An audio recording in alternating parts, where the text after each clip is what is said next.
Yang disapa anak-anak. Mama bapaknya bersuara. Jadi terima kasih banyak ya sudah ditolong. Siapa tadi kamu tolong Ibu Pendeta baca? Ada snack tuh. Hai.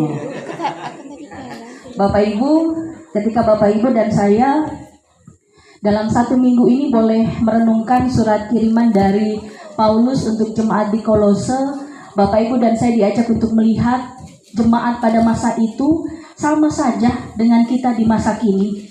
Sama-sama harus terus bertumbuh dalam Tuhan, sama-sama mendapatkan tantangan iman, sama-sama dipelihara oleh Tuhan. Yang berbeda adalah bagaimana sikap hati kita ketika terus-menerus diingatkan oleh Allah. Yang beda adalah pada masa itu jemaat Tuhan belum jumpa Alkitab yang Bapak Ibu dan saya boleh pegang saat ini. Mereka hidup sungguh-sungguh dari pengalaman iman, pemberitaan yang Tuhan kerjakan lewat para rasul.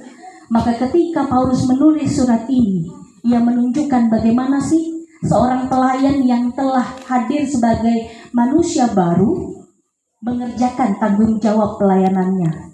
Lalu bagaimana para pelayan yang telah dihadirkan Allah menjadi manusia baru sungguh-sungguh hidup dengan menampilkan citra Allah.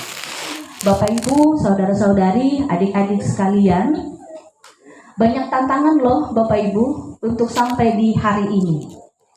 Banyak tantangan yang kita gumuli untuk sampai pada saat ini. Akan tetapi ketika semua boleh berjalan di menit ini, Bapak Ibu dan saya diajak untuk lihat kenapa harus takut, kenapa harus khawatir. Kalau ternyata toh Tuhan itu ada di tengah-tengah keberadaan umat manusia. Dan Tuhan yang sama juga mengingatkan Bapak Ibu dan saya bagaimana sebagai manusia baru kita hidup dengan menampilkan citra Allah. Firman Tuhan yang tadi dibacakan oleh anak kita menolong Bapak Ibu dan saya untuk kembali merenungkan. Bapak Ibu, apakah Bapak Ibu menjadikan berdoa sebagai gaya hidup Bapak Ibu dan saya? Bapak Ibu, kalau Bapak Ibu boleh perhatikan, Bapak Ibu bawa anak-anak, coba perhatikan mereka. Kebiasaan mereka saat ini, itulah gaya hidup yang secara tidak langsung minta maaf, kita orang tua tanamkan dalam hati mereka. Seharusnya tadi waktu Ibu Pendeta minta, siapa yang mau bantu Ibu Pendeta baca Alkitab? Sebanyak apapun anak-anak di sini harusnya semua berbondong-bondong. Iya kan Bapak Ibu kan? Harusnya gitu kan? Kita mengimani bahwa dalam ruang terbuka ini, ya Tuhan Yesus mendampingi kita. Firman-Nya mau diberitakan.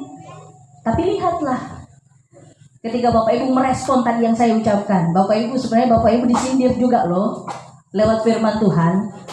Kenapa tidak membina iman anak-anak dengan membiasakan gaya hidup seperti yang Tuhan kita mau?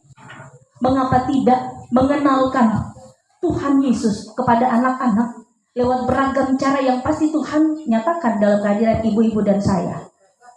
Ketika Tuhan pakai gereja, Tuhan tidak tutup mata lalu mengabaikan keluarga. Keluarga adalah komunitas kecil yang seharusnya menopang pelayanan di tengah-tengah gereja yang adalah kawan sekerja Allah.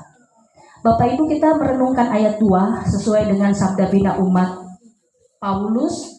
Lewat Paulus, Allah mengingatkan seluruh umat untuk bertekun dalam doa. Bapak Ibu bicara soal bertekun, kalau bekerja Bapak Ibu tekun kan? Tekun, Bapak Ibu hebat sampai melupakan ibadah. Iya kan? Minta maaf, tapi itu kenyataan. Kalau dibilang Bapak Ibu bertekun dalam mengupdate status di media sosial, Bapak Ibu dan saya hebat, benar kan? Tapi lupa.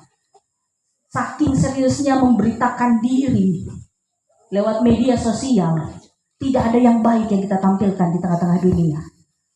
Padahal orang tahu yang sedang update status ini, berbagi ini adalah orang Kristen.